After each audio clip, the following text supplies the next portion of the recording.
नमस्कार दोस्तों। मैं हूं doctor CB Yadav, assistant professor Rajasthan university.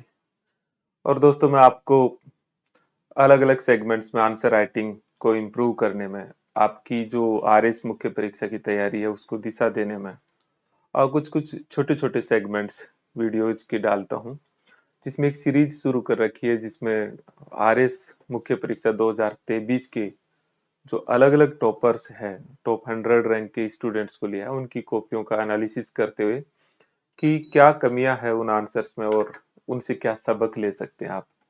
तो चूंकि ये स्टूडेंट सेलेक्ट हुए हैं अच्छी रैंक से, और उनके आंसर्स का जब हम एनालिसिस करते हैं और उससे एक दिशा मिलती है, क्योंकि उससे एक कॉन्फिडेंस आप में आता है। तो जब कल मैंने एक वीडियो पोस्ट किया तो नीचे बहुत सारे कमेंट्स आपके थे कि मैं एडमिनिस्ट्रेटिव एथिक्स वाला जो पार्ट है उसके भी इस तरह से आंसर सोल्व करवाऊं। तो मैंने हमेशा कहता हूं कि आपके कमेंट्स बहुत महत्वपूर्ण होते हैं मेरे लिए।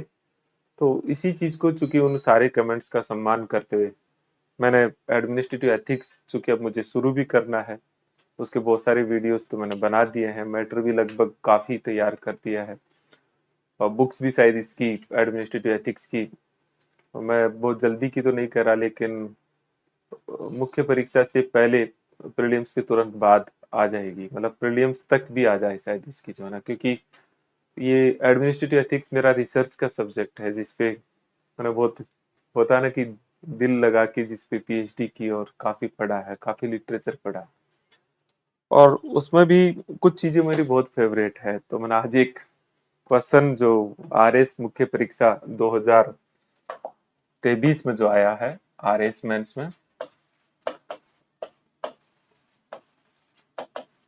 शुरू में 50 शब्दों वाला लिया है मैंने।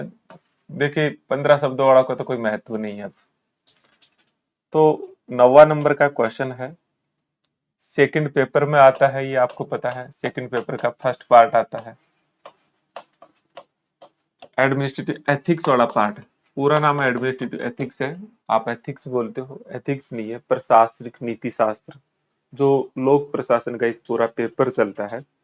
अभी हमने ये पूरा प्रश्न पत्र जो पीजी है उसके 4th सेमेस्टर में इंट्रोड्यूस किया है, और काफी अच्छा पेपर है।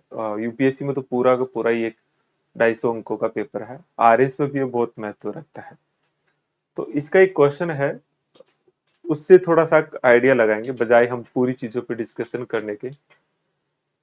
एडमिनिस्ट्रेटिव एथिक्स के बारे में एक चीज मैं जरूर बता देता हूँ कि ये पूरा का पूरा, कोई ऐसे सोचे भाई दर्शन शास्त्र नहीं, दर्शन शास्त्र नहीं, ये दर्शन शास्त्र नहीं, बल्कि लोक प्रशासन की एक ब्रांच है। जैसे बिजनेस एथिक्स होती है, मेडिकल एथिक्स होती है, ऐसी एडमिनिस्ट्रेटिव एथिक्स है। तो इसमें जो फिलोसफी के प्रिंसिपल लोक प्रशासन में लागू कैसे हो, ये उसका मूल विचार रहता है।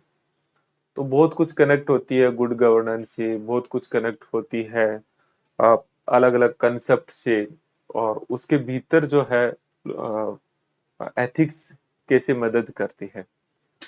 तो सेकंड ईआरसी की जो 4th रिपोर्ट है, एथिक्स एंड गवर्नेंस, वो काफी एक आपके लिए डायरेक्टिव प्रिंसिपल्स की तरह है ये। इसमें मैं ये 9वां नंबर का क्वेश्चन, जो कि गांधी जी पे है, और मैंने गांधी जी के दर्शन को, उसकी फिलोसफी को, उसके लिटरेचर को खूब पढ़ा है, तो मुझे लगा चलो यहीं से शुरुआत करते हैं। प्रश्न बहुत सरल है, अगर आप देखेंगे, व्हाट्स अकॉर्डिंग टू गांधी, है ना, what's according to Gandhi is the ideal of swaraj. देखिए, सवाल को समझना बहुत जरूरी है। पहले यहाँ है व्हाट, मतलब आपको सीधा ही क्या पूछा है, क्या है, मतलब क्या, ये देखो, ये क्या आदर्श क्या है, ये कि गांधी के अनुसार स्वराज का आदर्श क्या है, बस। तो क्या है में सिर्फ क्या है बताना है, कोई एनालिसिस नहीं है, कोई डिस्क्राइब नहीं किया है, करवा रहे हैं आपसे, कोई डिस्कस नहीं करवा रहे हैं, सिर्फ क्या है। मतलब गांधी का जो स्वराज है, वो स्वराज के आदर्श क्या है, मतलब उस स्वराज के भीतर क्या क्या आइडियल्स, उसके भीतर क्या क्या आदर्श समावेशित है, ये सीधे सीधे तौर पर लिखना है। 50 शब्दों का है, 60-70 शब्दों तक, मतलब 7-8 लाइन का स्पेस होता है, उसमें आपको आंसर देना था।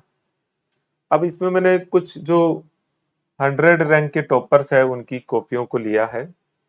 तो उनमें से कुछ, जैसे एक ये कॉपी ली है जिसमें आंसर्स में इसके 3 नंबर मिले, मतलब अच्छा स्कोर है।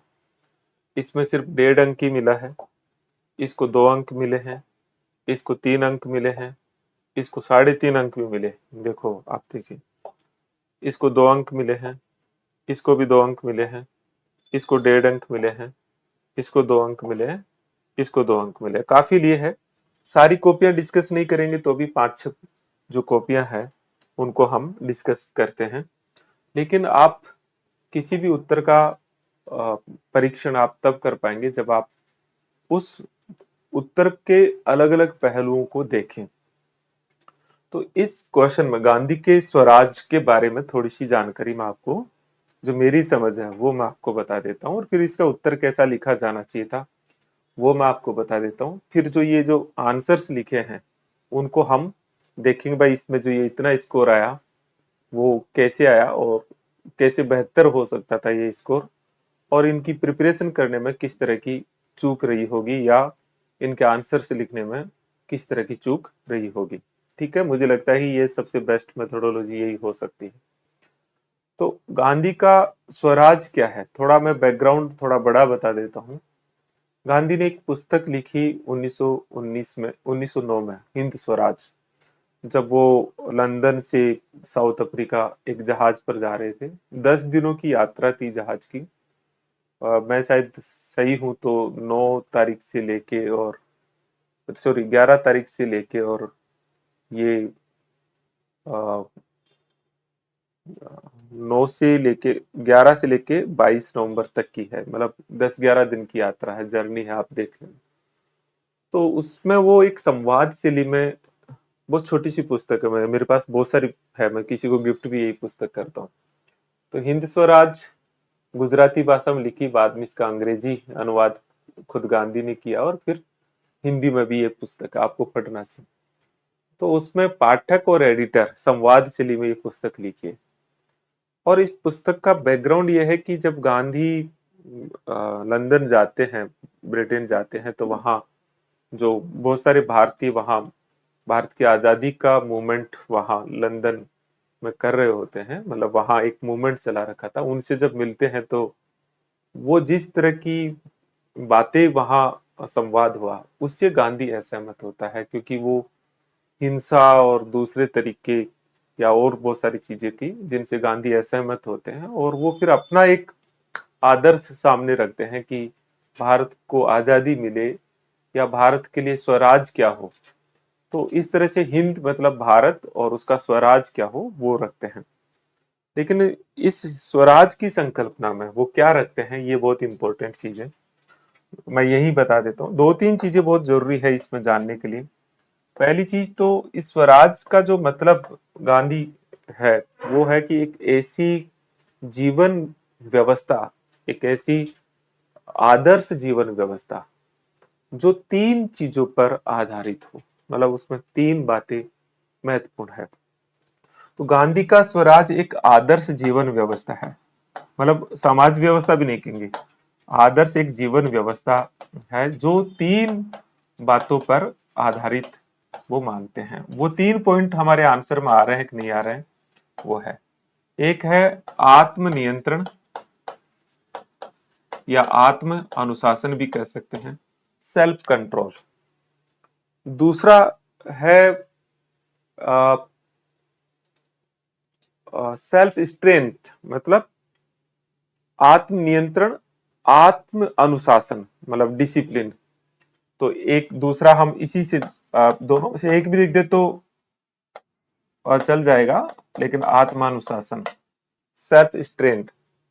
और तीसरा है मोरल ऑटोनोमिटी, मतलब नैतिक स्वतंत्रता हो, मतलब ये सब चीजें कैसे हो, वो नैतिक स्वतंत्रता हो। थोड़ा गांधी को समझ ले तो और भी थोड़ा सा इस गांधी, जब भी मैं गांधी पे बहुत, अगर आप एथिक्स में मेरे लेक्चर देखोगे या सीबी कैंपस ऐप पे, बहुत लंबे 4-5 लेक्चर्स मैंने रखे हैं इसमें। तो गांधी की पूरी फिलोसफी इस बात पे डिपेंड करती है कि ये जो मनुष्य है, उस मनुष्य में दो पक्ष होते हैं। एक पक्ष वो होता है जो ईश्वरीय पक्ष है। वो ईश्वरीय पक्ष कौन सा होता है? वो उसका नैतिक पक्ष होता है, मोरलिटी। मतलब वो होता है जो उसकी मोरलिटी है। और इसके चारों तरफ ये बादल जैसा ये कहते हैं घेरा बना देते हैं, जो उसका अनीश्वरीय या अनैतिक पक्ष होता है। और गांधी ये कहता है कि कोई भी व्यक्ति बुरा नहीं होता, क्योंकि सभी लोगों के भीतर ये ईश्वरीय पक्ष होता है। लेकिन उसके चारों तरफ का जो अनीश्वरीय पक्ष है, जो इमोरल, जो उसका बादल है, वो उस ईश्वरीय पक्ष को ढक देते हैं। और उससे जो है अ, हमारा जो स्वराज है वो बिगड़ता है। तो किसी का भी स्वराज का मतलब, गांधी का स्वराज का मतलब होता है कि जो ये ईश्वरीय पक्ष है, जो भीतर मोरलिटी वाला है, ये अगर उद्घाटित हो जाए और ये व्यक्ति के भीतर कंट्रोल करने लग जाए, उसको उसमें डिसिप्लिन मेंटेन करे और इसकी स्वतंत्रता हो और समाज में चारों तरफ ऐसी ही व्यवस्था हो जाए, तो ये एक स्वराज आएगा। और उसके लिए जो साधन बताते हैं, उस स्वराज की व्यवस्था के भीतर गांधी जो साधन बताते हैं, उसमें कई चीजें बताते हैं। जैसे वो मतलब उसके अलग अलग डायमेंशन जब हम पढ़ते हैं तो बहुत सारी जगह, कोई एक जगह मैटर नहीं रहेगा, बहुत सारी जगह उनको हम कलेक्ट करते हैं। जैसे राजनीतिक तौर पर, मतलब राजनीतिक तौर पर डिसेंट्रलाइजेशन, ग्राम स्वराज, मतलब कुछ शब्द है जो होना ही होना चाहिए उसमें। तो कहते हैं कि पॉलिटिकल जो डिसेंट्रलाइजेशन है, राजनीतिक विकेंद्रीकरण हो। और वो विकेंद्रीकरण में दो चीजें बताते हैं। तो राजनीतिक विकेंद्रीकरण हो, ये चीज है। और उस राजनीतिक विकेंद्रीकरण का साधन क्या हो, तो उसका साधन एक तो वो बताते हैं ग्राम स्वराज, तो ये नाम आ जाए भाई ग्राम। और दूसरा है पंचायती राज, क्योंकि ये भी शब्द वो देते हैं। तो ये दो चीजें बताते हैं कि पार्टिसिपेटिव डेमोक्रेसी हो और डिसेंट्रलाइजेशन हो। तो एक उस व्यवस्था में, मतलब जो स्वराज की व्यवस्था जो व्यक्तिगत लेवल पर है, वो सामाजिक स्तर पर आती है, राजनीतिक स्तर पर भी आती है, आर्थिक स्तर पर भी आती है। मतलब स्वराज का कंसेप्ट जो है वो मल्टी डायमेंशनल कंसेप्ट है, वो केवल एक नहीं है।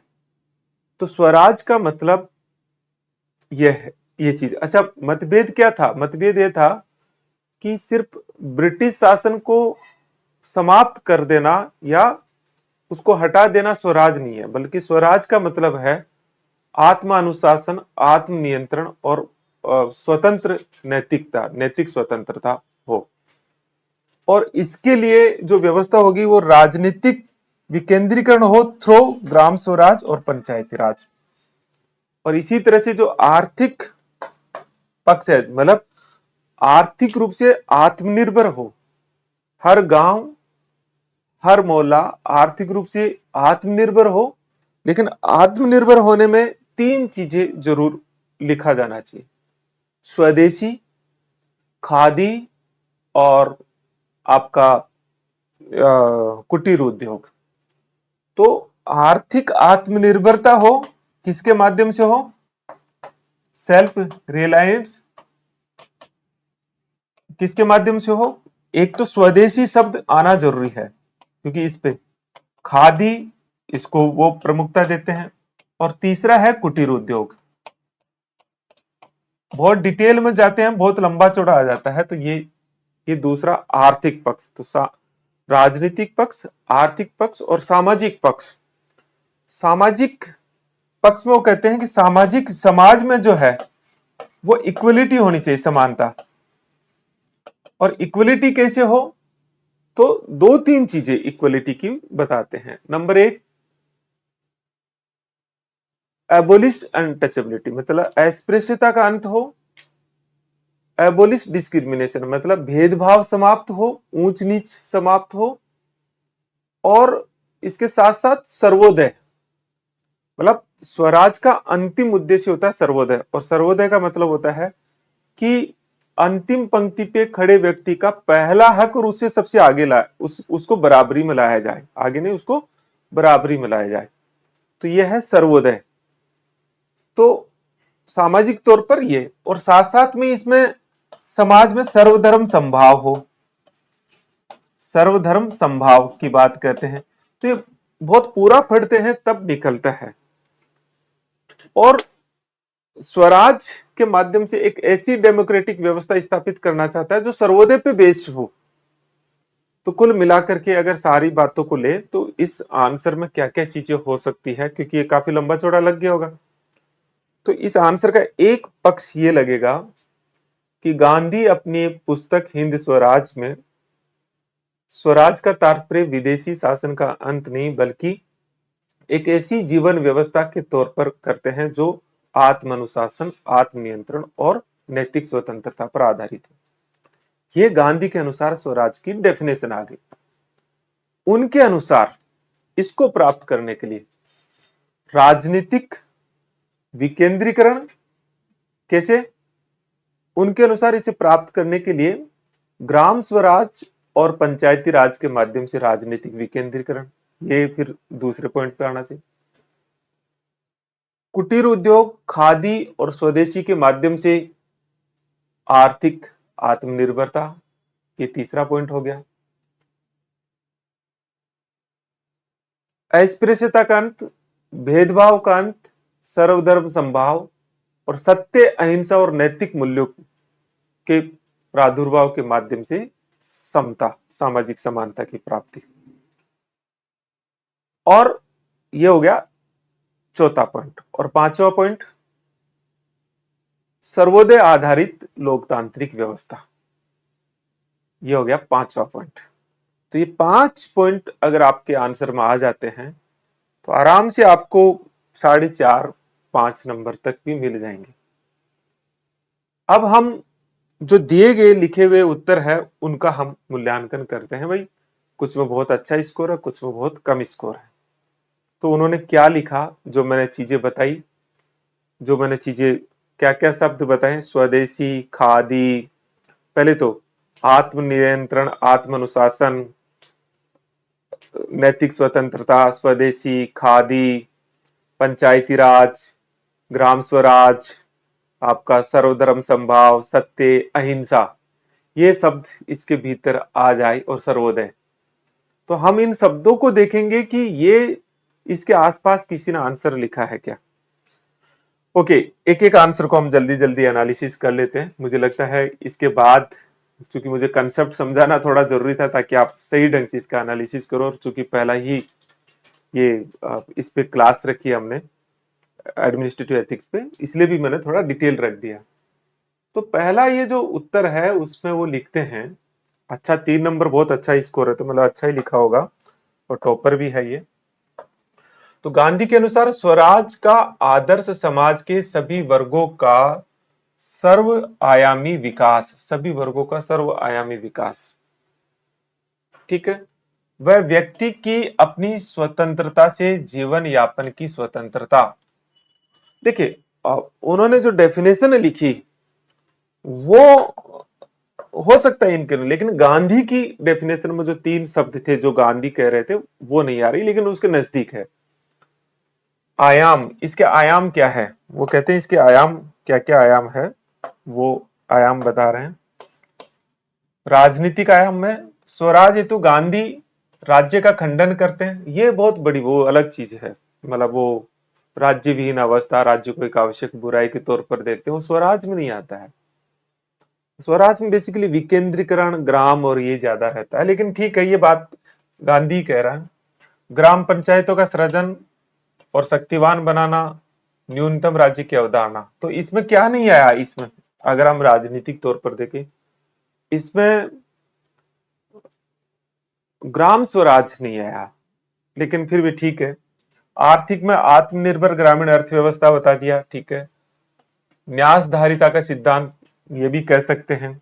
लघु कुटीर उद्योग, श्रम और पूंजी के बीच का समन्वय है, लेकिन कौन सा शब्द नहीं आया, स्वदेशी शब्द नहीं आया जो बहुत जरूरी था, खादी भी नहीं आया। और सामाजिक में अंत्योदय के तहत वंचित वर्गों का उत्थान, जाति प्रथा और अस्पृश्यता का विरोध, हरिजन उत्थान, वो ठीक है, वो सारी बातें लगभग कह दी। धार्मिक में सर्वधर्म समभाव, राजनीतिक सांप्रदायिकता का ये कर दिया है, राजनीति में जो धर्म का प्रवेश, और मानवीय में सत्य, अहिंसा और सहिष्णुता को धारण करना। तो मानवीय ये पक्ष जो सबसे ऊपर आना था, ये सबसे नीचे आ गया। ये इसमें जो राजनीति, ये मतलब ये ऐसे इतना नोट्स टाइप का ज्यादा बना दिया, इसको बहुत अलग अलग इसकी जरूरत नहीं थी, बल्कि इसमें अगर हम यहाँ जो कमी है वो इसकी गांधी की परिभाषा में है। जो गांधी ने जो स्वराज की परिभाषा दी वो प्रॉपर नहीं है, ये इसमें कमी है। अगर ये प्रॉपर हो जाती तो इसे आराम से 4 नंबर मिल जाते केवल। बाकी नीचे फिर आंसर काफी अच्छा है, चूंकि जगह कम रहती है तो पॉइंटों में देने की कोशिश की और बहुत सारी चीजें समावेशित कर दी, तो ठीक है। बाकी चीजें बस कमी सिर्फ इस जगह है। तो इसका मतलब हम क्या सबक ले सकते हैं, है ना, मैं लास्ट में और बताऊंगा कि आप प्रॉपर जिस विचारक का जो विचार है उसकी कम से कम एक डेफिनेशन बना लेते। अगर ये स्टूडेंट गांधी की स्वराज की परिभाषा पहले कहीं लिख लेते तो मुझे लगता नहीं है कि ये दिक्कत आती। इन्हें अलग अलग जगह से जो पढ़ा हुआ था वो याद आया और वो फिर सेट कर रहे थे। दूसरा हम देखते हैं, ये जिसमें 1.5 अंक की मिला है, चूंकि अब 1.5 अंक की मिला है तो इसको जरूर गौर से देखना पड़ेगा हमें कि क्यों 1.5 अंक की मिला है। इसे देखते हैं तो इसमें है कि गांधी जी, अच्छा मैंने अब की बार एक को भी पहले आंसर नहीं पढ़ा हुआ था, मैं पहली बार ही पढ़ रहा हूं, इसलिए मुझे थोड़ी थोड़ी दिक्कत भी हो रही। गांधी जी नव वैदांतिक विचार है तो सही, लेकिन यहाँ क्या मतलब है? भारतीय एवं पश्चिम दर्शन से प्रेरित थे। मुझे लगता नहीं इसकी कोई जरूरत थी भाई, इसमें बात ही क्या, गांधी के बारे में लिखना थोड़ी है डायरेक्ट। गांधी जी ने असहयोग आंदोलन 1 अगस्त 1920 के साथ एक वर्ष में स्वराज प्राप्ति का निर्णय लिया। नहीं नहीं, ये कोई यहाँ नहीं है, यहाँ स्वराज जो गांधी का एक फिलोसफी है उसकी बात है, जहां स्वराज से तात्पर्य है, मतलब उस स्वराज की बात कहते हैं जो असहयोग आंदोलन में उन्होंने वो मतलब चले ही गलत जगह चले गए। गांधी प्रारंभ से ही ईसावास्यम इदम सर्वम में विश्वास करते हैं, अतः व्यक्ति, समाज एवं राष्ट्र की स्वतंत्रता स्वराज के माध्यम से ही संभव है। ठीक है, स्वराज का अर्थ स्वयं के देश के लोगों का शासन से है नहीं।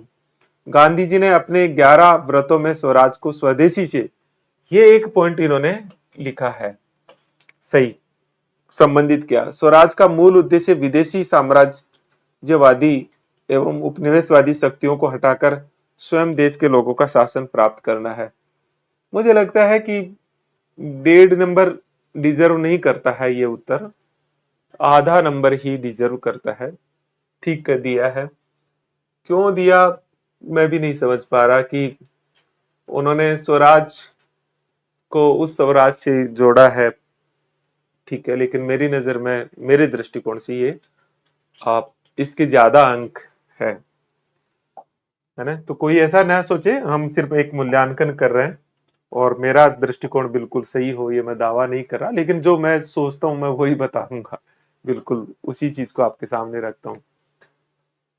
एक और आंसर देखते हैं, 2 नंबर आए हैं, देखते हैं। गांधी के स्वराज को जॉन रस्किन की पुस्तक अप टू दिस लास्ट, ये इससे प्रेरित थे गांधी, वो कह भी सकते हो, थोड़ा मतलब गलत नहीं है, क्योंकि अल्टीमेट प्रेरित तो उसी पुस्तक से थे। स्वराज के आदर्श में व्यक्तिगत स्वतंत्रता के साथ साथ आध्यात्मिक स्वतंत्रता भी, ये बात ठीक है, मतलब ये थोड़ी सी सही बात है, लेकिन मूल अर्थ नहीं आ रहा है। स्वराज का मतलब है स्वभाषा, सही है, स्वदेशी सही है, स्वशासन का प्रतीक है, ठीक है। असहयोग आंदोलन फिर वही बात आ गई, मैं गांधी जी स्वराज के द्वारा राम राज्य की स्थापना करना चाहते हैं। हालांकि राम राज्य शब्द आना चाहिए था, लेकिन ये यहाँ स्वराज का आइडिया बताना था, ये असहयोग आंदोलन है, इनकी जरूरत नहीं, मतलब इसकी जरूरत नहीं थी। जो एक समतामूलक संप्रभु राज्य है जिसमें व्यक्ति स्वचेतना द्वारा नैतिक व्यवहार करता है, ये बात बिल्कुल ठीक है, और समतामूलक संप्रभु भी सही है। स्वराज का आदर्श सर्वोदय है, ये शब्द काफी सही लिया क्योंकि इसका आदर्श सच में सर्वोदय है। और देहिक देविक भौतिक तापास राम राज्य, आध्यात्मिक विकास, मतलब ये एक कहते हैं कि स्वराज में भौतिक विकास की करते हैं, सेवा भाव, नैतिक विकास, आध्यात्मिक विकास, और ये करते हैं मिलने हेतु 2 किलोमीटर पैदल यात्रा, बाबा आमटे, कुष्ठ रोग, मतलब और चीजें डालने की कोशिश करते हैं। पोमा टुंडू आईएएस हो सकता है कहीं पड़ा हुआ हो, लेकिन उन सब का मतलब नहीं है। सीधा क्या पूछा है, क्या है, तो ये सब चीजें डालने का कोई मतलब नहीं है। ये आंसर्स आपको थोड़ा सा, मैं आपको इस ये जो स्टूडेंट ने लिखा है, ये पता है क्या होता है, कुछ कुछ जगह मैंने भी देखा है, विश्लेषण बताते हैं साहब आप जो है इधर उधर की चीजें, बहुत सारी चीजें डाल दो, नहीं, जो क्वेश्चन की मांग है सिर्फ वो बताओ, बाकी चीजों का कोई महत्व नहीं है। तो जरूर इस आंसर से आप थोड़ा सबक लीजिए। इसको चीजें पता थी, थोड़ा गलत जोड़ दिया, और ये लास्ट में पता नहीं इधर उधर की चीजें जोड़ी जो इस प्रश्न की डिमांड से कोई संबंध नहीं है। ओके, मैं और थोड़ी सी चीजों को जल्दी जल्दी ले लेता हूँ। ये एक और है जिसको 3 नंबर मिला है, हम इसको भी देख लेते हैं। गांधी के नीति शास्त्र में स्वराज, हाँ ठीक है, ये सही। गांधी जी राजनीतिक नैतिकता के लिए स्वराज की अवधारणा प्रस्तुत की। गांधी जी का मानना है कि प्रत्येक व्यक्ति में ईश्वर का तत्व विद्यमान है, जो मैंने अभी आपको शुरू में बताया था, अतः किसी अन्य व्यक्ति या संस्था द्वारा उस पर शासन किया जाना हिंसा होगी। हाँ, मतलब ये वो थोड़ा सा लंबी भाषा में एक्सप्लेन कर रहे हैं। अतः गांधी राज्यहीन समाज की बात करते हैं, जिसमें प्रत्येक व्यक्ति अपने आप में कर्तव्य पालन करेगा तथा कानून व राज्य की आवश्यकता ही नहीं होगी। मतलब वही आत्मानुशासन और आत्मनियंत्रण और राज्यहीन व्यवस्था, और उसको थोड़ा बड़ा डिफाइन कर दिया है। वर्तमान संदर्भ में स्वराज का अर्थ किसी समाज द्वारा स्वशासित होना है, अर्थात गांधी के द्वारा उपनिवेशवाद का भी विरोध करते हैं तथा साथ ही स्थानीय स्वशासन पंचायती राज को भी महत्व देते हैं। अतः गांधी जी के लिए स्वराज राजनीतिक नैतिकता की एक आदर्श स्थिति है, जिसमें न उपनिवेशवाद हो, न राज्य और स्थानीय स्तर की संस्थाओं का शासन, और व्यक्ति पूर्णतः स्वतंत्र हो। देखिए इसका जो ये वाला पार्ट है ना, वो बहुत ही शानदार है, ऊपर वाला नहीं। ऊपर वाले में बस एक्सप्लेन किया है, लेकिन नीचे वाले पार्ट में इसको डिफाइन कर दिया। उसमें कुछ चीजें और आ जाती, जैसे ऊपर वाले में स्वदेशी आ जाता है ना, सर्वोदय आ जाता, सत्य हिंसा तो खैर इसमें डाल दी, और भेदभाव विहीन और अस्पृश्यता उन्मूलन और समता मूलक समाज आ जाता, तो एक परिकल्पना पूर्ण हो जाती। लेकिन 3 नंबर दिए हैं क्योंकि नीचे काफी अच्छा लिखा है, इसलिए इसको मिल गए हैं, क्योंकि नीचे काफी अच्छा स्पष्ट किया है उसने। और व्यक्ति पूर्णतः स्वतंत्र, मतलब वो नैतिक स्वतंत्रता की बात की है, तो 3 नंबर दिए हैं। मुझे लगता है 3 दे भी सकते हैं, मैं रहता शायद 2.5 नंबर देता इसको। ओके, एक ये आंसर मुझे लिखित में बहुत इम्प्रेस कर रहा है कि बहुत कम लिखा है और 3.5 अंक है, और इससे आप कुछ सीख सकते हैं। अंग्रेजी में है, बिल्कुल खुला खुला, देखो क्या ऐसा लिखा कि 3.5 अंक दिए हैं, देखते हैं। उन्होंने लिखा, Mahatma Gandhi gave this idea of Swaraj in his book Hind Swaraj, मतलब रेफरेंस दिया है। गांधी आइडिया, गांधी का आइडिया क्या, डायरेक्ट टू द पॉइंट पे है। पर्सनल स्वराज, मतलब स्वराज को अलग अलग भागों में बांटते हैं, नहीं, Gandhi personal swaraj, to have control over one's desire and ideas. बात ठीक है, लेकिन ये बात नहीं थी। सेल्फ कंट्रोल, सेल्फ स्ट्रेंथ और मोरल, अगर मॉरल फ्रीडम, ऑटोनोमिटी या फ्रीडम लिखते तो ज्यादा ठीक था। तो ये यहाँ काफी सही है, लेकिन बस इस शब्द पे मुझे थोड़ी सी यहाँ आपत्ति हो रही है, डिजायर, और ये तो सही है, लेकिन ये शब्द जो थोड़ा political Swaraj, to get independence from British and establish Panchayati Raj, बिल्कुल ठीक है, मतलब यही यही बिल्कुल एग्जैक्टली यही है, इससे शॉर्ट कुछ हो ही नहीं सकता। Social, to end discrimination and untouchability, direct ही बस, मतलब जो चीज है वो बता दिया, है ना। सोशल इक्वलिटी भी कर सकते थे। Economic, to attain financial independence by cottage, मतलब कुटीर उद्योग, cottage units and spinning, khadi, बस एक शब्द और लिख देते स्वदेशी, तो और बहुत बढ़िया हो जाता, क्योंकि ये मिसिंग हो गया। तो Gandhi ideas Swaraj was multi dimensional concept, मतलब इसके मल्टी डायमेंशनल कंसेप्ट बहुत सही कंक्लूजन है। तो आप देखो कि कितने कम शब्दों के भीतर आंसर दिया है, बहुत कुछ सीख सकते हैं इस आंसर से। मुझे लगता है कि कोई जरूरी नहीं है बहुत सारी बातें लिखना। 3.5 अंक बहुत अच्छे अंक हैं। थोड़ा सा और ये स्वदेशी और ये शब्द लिख देते, थोड़ा इस पे यहाँ कर देते, 4-4.5 अंक मिल जाते। बहुत बढ़िया उत्तर है, आप सीख सकते हैं इससे, जो है ना। इसी तरह से जो है एक और ले लेते हैं, इसको भी 2 अंक मिले हैं और मैं जल्दी जल्दी ले लेता हूं। ये लिखा है कि गांधी के ने व्यक्ति का विवेक और नियंत्रण के तहत स्वराज को स्थानीय स्वशासन, ग्राम पंचायत आदि आधुनिक अवधारणाओं से जोड़ा। बस भाषा ठीक नहीं है, चीजें तो सही बताई है। आदर्श नेतृत्व, प्रत्येक व्यक्ति अपना नेतृत्व स्वयं करे, ये रिपीट हो गया। समाज का भी उदाहरण है, जैसे पार्षद, सरपंच, मंत्री, ये पता नहीं क्या दिया है, इसका कोई मतलब नहीं है यहाँ, कोई यहाँ मतलब नहीं था। यहाँ मतलब नहीं था, ये ठीक था। समानता, राजनीतिक समानता का मुख्य ध्येय हो। अरे भाई किससे किससे हो, पंचायती राज वगैरह आया नहीं। विद्या देवी 102 है ना वर्ष, ग्राम विकास की मिसाल। अरे इसकी क्या देना था, कहीं उदाहरण देखा और सोचा कि इससे प्रभावित होंगे, ना ना। ग्राम विकास, ग्रामोद्योग की अवसंरचना, राम राज्य आदर्श जो ऐसी संरचना का निर्माण करेगा जहां व्यक्ति को बाहरी नियंत्रण और पुलिस राज और नियंत्रण और राजनीतिक सत्ता की आवश्यकता ही नहीं होगी। ये बात काफी ठीक है। तो बीच में मतलब कोई दम नहीं है, तो 2 नंबर दे दिया, ठीक है, इससे ज्यादा तो क्या ही चाहिए था। एक दो और हम जल्दी जल्दी ले सकते हैं, बहुत सारे। गांधी का स्वराज का आदर्श प्रारंभ में ग्राम गणतंत्र, तत्पश्चात राम राज्य, व्यक्ति के भीतर के राम तत्व की स्थापना की स्थिति है। गांधी व्यक्ति को अपने भीतर से मार्गदर्शित होने के सिद्धांत के पक्षधर थे। वे मनुष्य के हृदय परिवर्तन पर बल देकर उसकी अंदर की इच्छाओं को जगाने की बात करते हैं। गांधी केवल अंग्रेजों से मुक्ति को स्वराज नहीं मानते, वे संसदीय शासन व्यवस्था को आदर्श नहीं मानते, चूंकि वह वास्तविक स्वराज की स्थापना नहीं करती। स्वराज का विचार गांधी के स्वदेशी के विचार का राजनीतिक रूप है। गांधी के हिंद स्वराज नामक पुस्तक की रचना की। अब टूटी फूटी आप खुद ही देख सकते, इसमें 2 नंबर से ज्यादा कुछ नहीं हो सकता।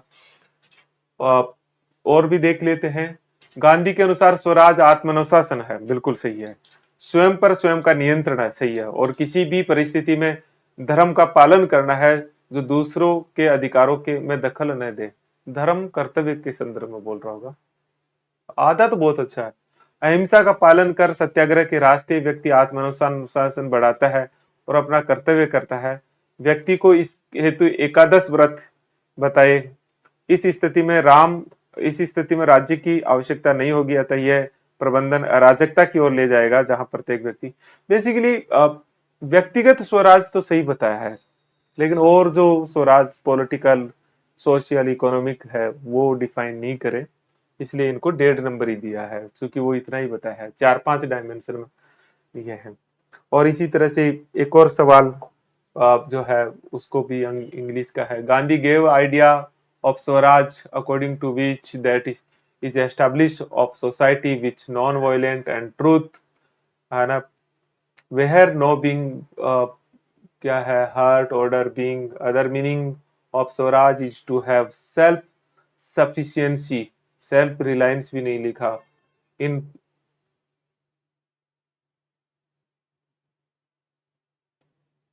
इन प्रेडिक्ट, ये मुझे भी नहीं समझ में आ रहा। कंजप्शन लेवन ठीक है, विजन ऑफ गांधी ठीक है, लैंग्वेज में थोड़ी सी मुझे दिक्कत आ रही है। तो कुल मिलाकर के जो अलग अलग है हमने देखा है, आप इसको भी पढ़ सकते हैं, लेकिन मैंने बहुत सारे काफी आंसर डिस्कस किए हैं। और चलो लास्ट है, मैं पढ़ ही देता हूँ क्या लिखा है ना। यह है swaraj an important aspects of the Gandhian philosophy. बताने की जरूरत क्या है।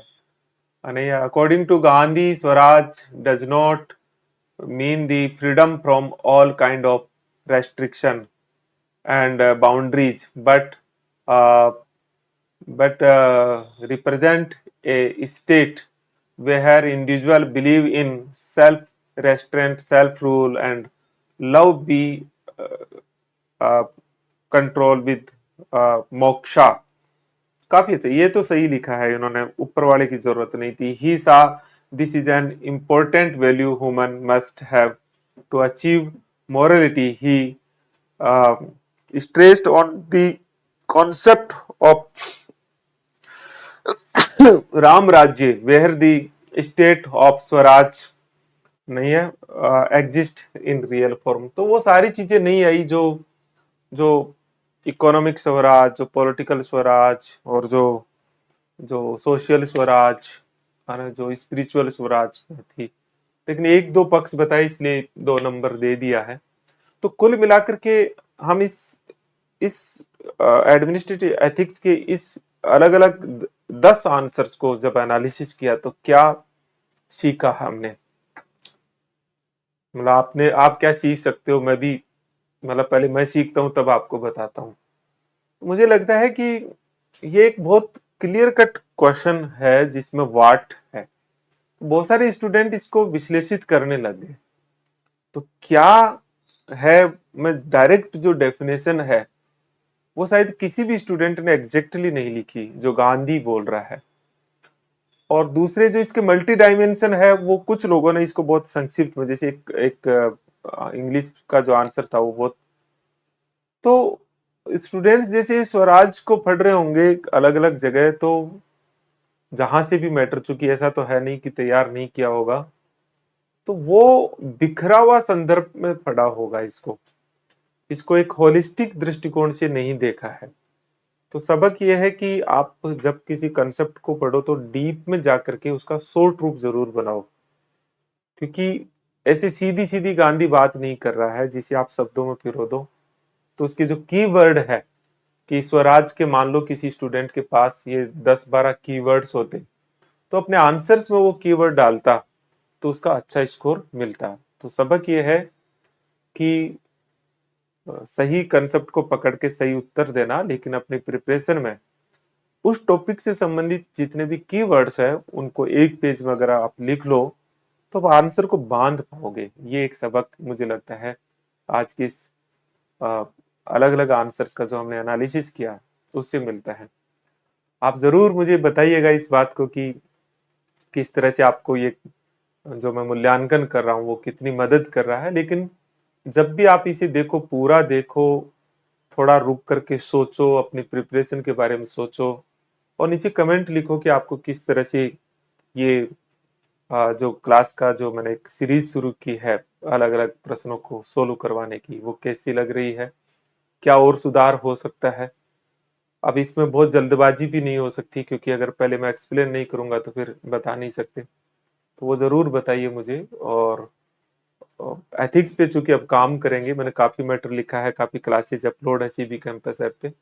फिर भी आपको कोई भी मुझसे मतलब बातचीत करने की जरूरत महसूस हो या मिलना हो, तो आजकल तो ये राजस्थान यूनिवर्सिटी ओपन हो गई, तो आप आ सकते हैं टाइम लेके। और कभी कोई टेक्स्ट मैसेज कर दीजिए तो मैं आपको टाइम दे दूंगा, तो हम बात भी कर सकते हैं। मेरे नंबर पर्सनल मैं देता हूँ 9887898181। बाकी चीजें जो आपकी स्क्रीन पे चल रहे हैं नंबर वो, और सीबी कैंपस ऐप को डाउनलोड कर लोगे तो वहां पे बहुत सारे आपको अपडेट्स मिलते रहेंगे। ओके, आपने पूरा देखा, सबको थैंक यू वेरी मच।